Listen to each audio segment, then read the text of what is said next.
ABC üçbucağında AK mediandır. Üçbucaq çəkək.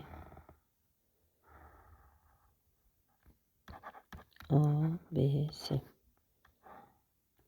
AK mediandır. Deməli, median tərəflər yarı böldü. G nöqtəsi isə üçbucağın ağırlıq mərkəzidir. Yəni, medianların kəsişmə nöqtəsi olacaq bu G. Medianlar GK, AK-yə nisbəti 2A çıxılsın 3B, 2A üstəgəl 3B olarsa A bölü B nisbətini tapın. Medianların kəsişmə xassiyətinə əsasən medianlar kəsişirdi və kəsişmə nöqtəsində təpədən başlayaraq 2-nin 1 nisbətində bölünürdü. Yəni, bura 2x, bura isə x olmalıdır. Belə çıxır ki, deməli GK x olaraq götürülsə, AK 3x olmalıdır. Yəni, GK-nın AK-yə nisbəti 3-də 1 olacaq.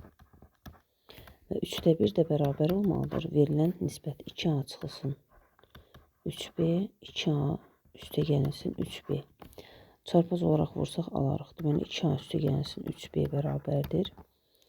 3'ü vursaq 2A'ya 6A və çıxılsın 3'ü vursaq 3B'yə 9B. A'lar bir tərəfə, B'lər bir tərəfə keçirsək 9B üstəgəlsin 3B bərabərdir. 6A çıxılsın 2A. Və buradan alarıq ki,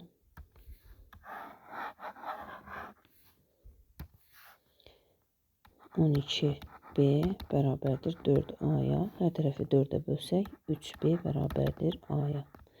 A'nın B'yə nisbəti A bölünsün B bərabər olacaq. Deməli, A'nın yerinə 3B yazsaq, bölsək B'yə 3 düşər.